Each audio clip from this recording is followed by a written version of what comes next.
Saudi aggression on oil prices has helped create a rather ugly inflationary environment.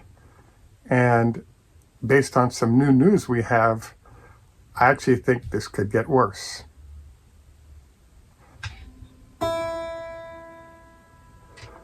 This is Greg for Teslafaninsight. Thanks once again for joining us. If this is your first time, welcome. If you're a repeat visitor, welcome back. We also want to thank our Patreon supporters. Your support enables us to be viable as a channel, is greatly appreciated. We also want to note this is a copyrighted broadcast, and if you enjoy this show, please take time to like and subscribe. I wanted to note that we played the guitar a little bit prior, and today I just did one note, but would love a yes or a no, just a Y or an N in your comments to just let us know if you think we should have our Beethoven intro that we usually do or not, would be appreciated. So we've been sort of lagging here on doing shows related to like where the economy is and how that economy is affecting Tesla. As you've seen, Tesla's stock price has mostly been down over the last 2 weeks. And there's almost, if you started doing some graphing, there's almost an inverse correlation between the market and Tesla being down and oil prices being up. So because of how this relationship is working, I wanted to blend it in our discussion of what's going on with Tesla.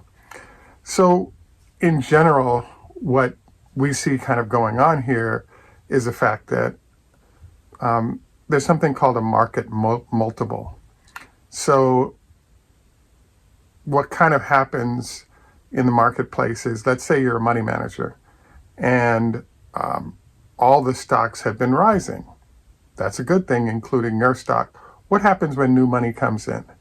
Do you A, try to pile on and buy more shares of companies that are already high, or B, try to buy shares of companies that haven't been doing as well, and therefore you're sort of elevating their price beyond what's appropriate, but it's a lot cheaper than the high flyers, let's say. So what happens when there's a shock in the economy? Well, in this case, the shock is that oil prices in particular are rising, but all commodities are rising, partially because of oil, but in general, they're rising. And so what's going on right now is we have a situation where the interest rates had been kept very low or artificially low, and there wasn't an inflation threat. But now, as the inflation threat has come on, I guess it was 7% for 2021, the Fed has decided that it has to start making moves, has pre-told the market what it's going to do, and all those analysts have an opportunity to sort of work on their models to determine, like, where's Fed interest rates going and what are the implications of that. The biggest implication that one can deduce is the fact that if there are a lot of people, particularly retirees, et cetera, on fixed incomes that need yield in order to pay their bills. So if there's no yield, they're forced into the stock market to try to find yield or gains that they can leverage to live on. But once you start getting yield driven by inflation, all of a sudden, even a few percent can be a big deal on large portfolios in terms of how much cash is coming in. So now people can move from somewhat risky stocks, et cetera, into the safe haven of government bonds of any of the sort of lead governments out there, Germany or United States, et cetera. So this creates a problem because the cash being moved over to bonds by these individuals / money managers is not available to go into the stock market. So the elevation of stock prices driven by this cash starts to decline. So basically, anytime there's kind of a shock, you'll notice that there's actually a drop, particularly in the very highest flyers, because if in fact inflation is up, in theory, the various highest flying companies in terms of the highest PE multiples get hurt, because the expectation is bad news is going to most impact those companies, whereas companies that didn't rise so dramatically and anticipate so dramatically doing well should be getting their due. Now, we tend to obviously focus on Tesla, and the question is, well, what's going on with Tesla and how does it play into all of these digits? So I finally gotten a chance to review all the audio tape, and we're going to post a show tomorrow where it's basically raw footage from an interview we did with Mr. Gordon Johnson. And I know you hate him, etc. But I really, really enjoyed this interview, and I think you will too, based on the preview we're going to do with it, etc. So we are going into a difficult situation in terms of what the market's going to be doing, driven by the Fed. And the question mark is sort of where are we now and where are we headed? I just got some, I want to say, disappointing news. I do some consulting work in terms of startups, and as well as we do consulting on trading here on the channels if there's interest. But one of the people that I was consulting with operates a firm that does due diligence in conflict zones for private equity firms. And, they were trying to come up with ideas on how to grow and keep running the business well. And I took a moment to ask him about the oil situation, and he dropped some knowledge on me that I did not know or expect. So for those of you who don't know this, over the last, let's say, 5 to 7 years, because of fracking, the United States went from being number 4 in oil production to number 1. And then the U.S. not only went into oil production, but for the first time, these companies were given permission to actually export as well. So this created an interesting situation where longtime controllers of oil, like Saudi Arabia, were kind of ticked off because they're used to being in a control position on what happens with oil, and they were very unhappy with this circumstance. So the Saudis came up with a very creative solution, or not so creative, it's pretty standard. They started dumping oil. So they, in essence, leveraged their power in the marketplace to start pumping very large amounts of oil. And what this did was force the price of oil as low as you may recall. I think it was like $13 at its lowest last year. And everybody was enjoying the low oil prices, etc.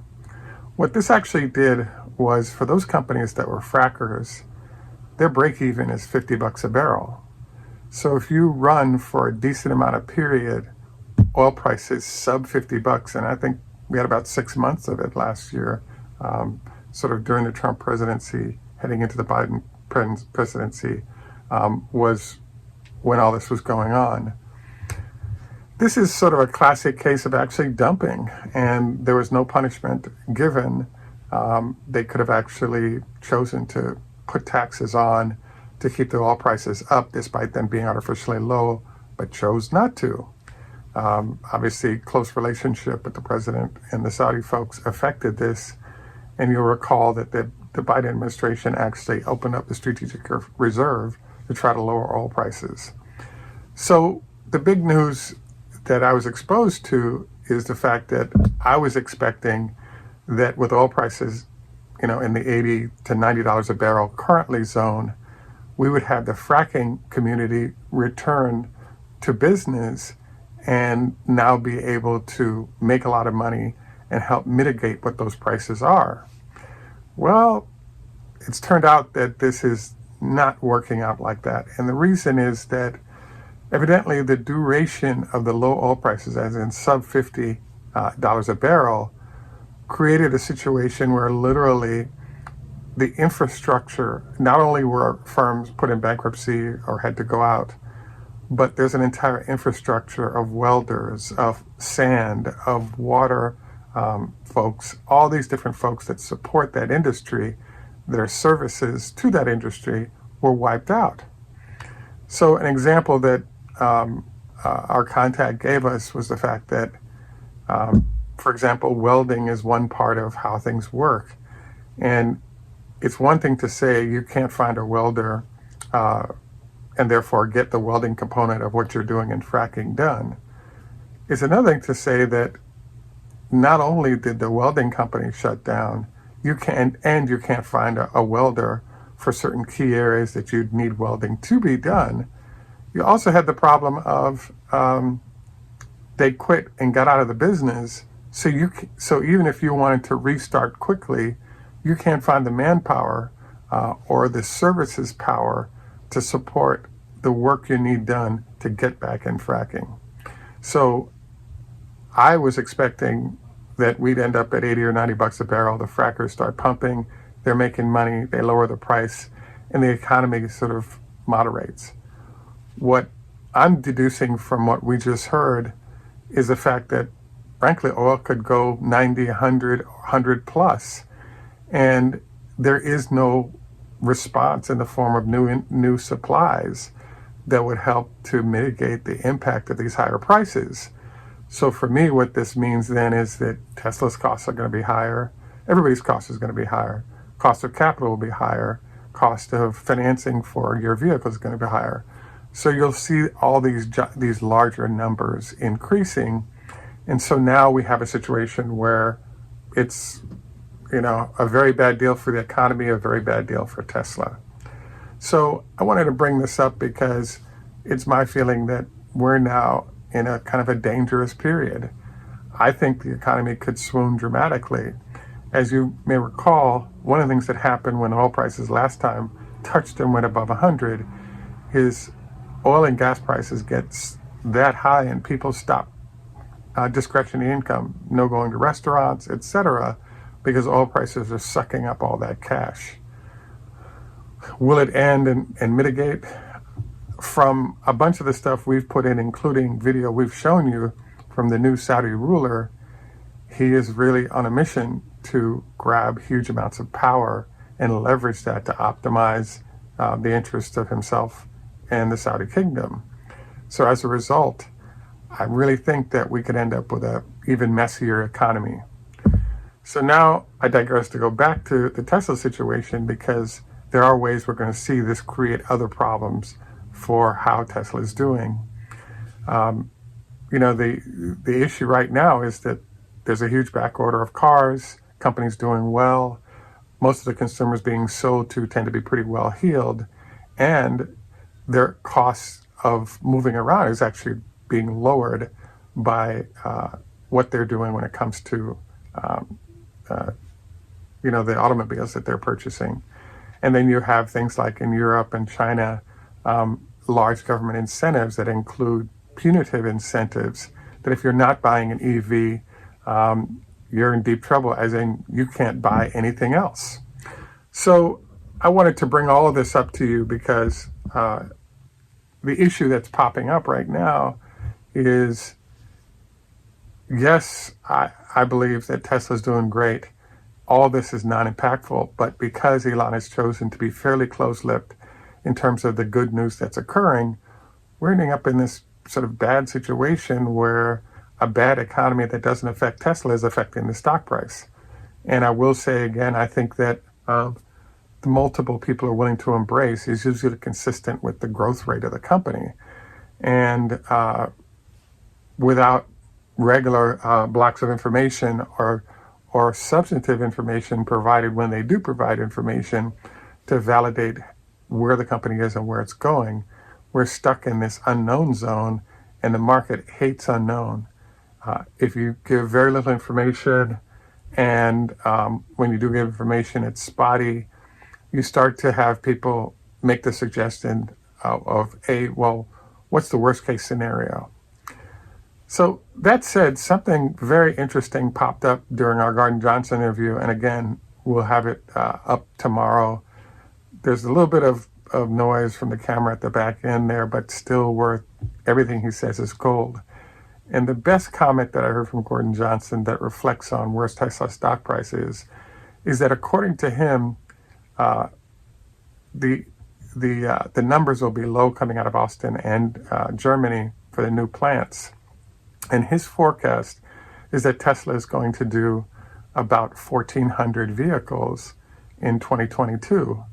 And so I was kind of surprised by this, because with the 70,000 units produced in China, China alone is, without increasing numbers, is at 852,000 vehicles a year. And with the growth plan for that facility, the run rate is going to be above a million units this year. But I'm highly confident that China alone hits 1 million units. I'm also highly confident that Fremont does 600 to 700,000 vehicles, which adds up to 1.6 million vehicles, nothing being thought about for the other two facilities.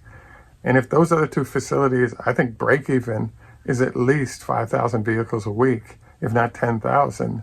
If either or both of those facilities come up and produce 200,000 to 300,000 vehicles, we're now at 2 million vehicles.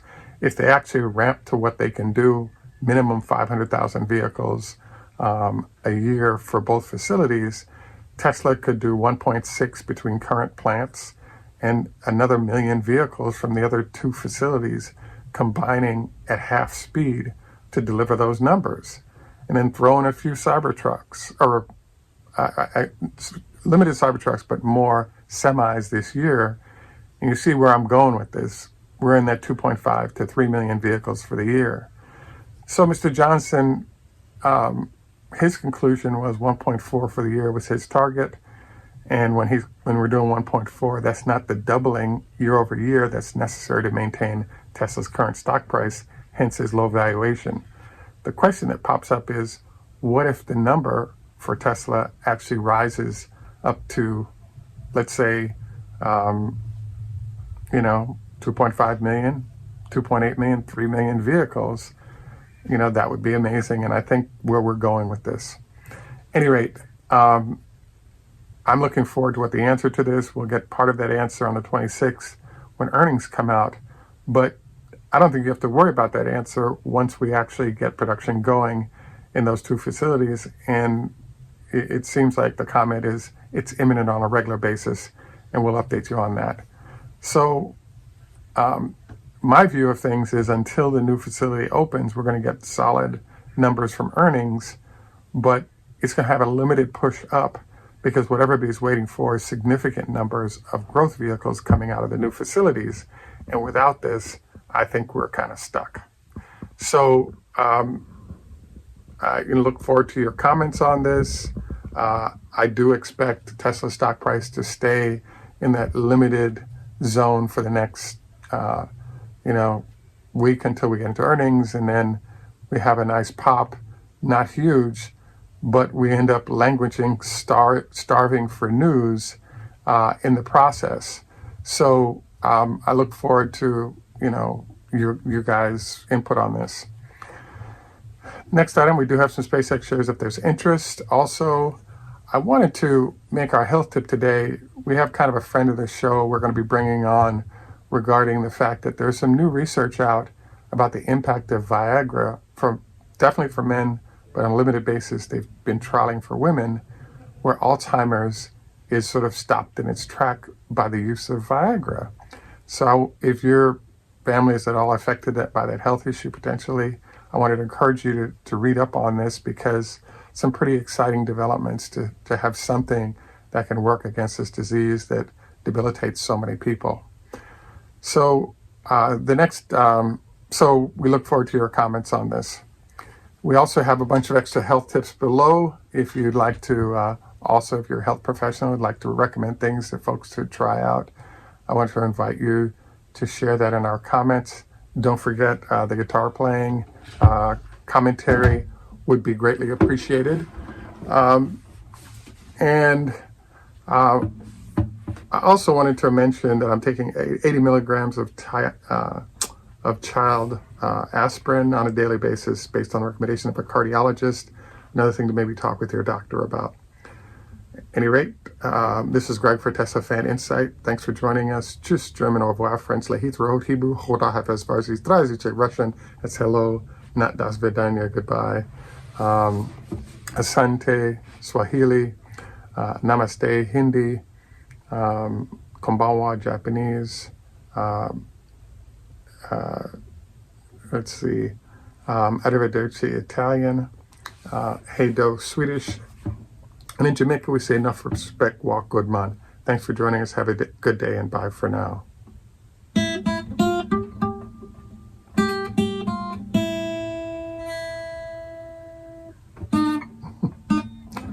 Anyway, have a great day. Thanks for joining us, and bye for now. And vote on guitar playing at the end.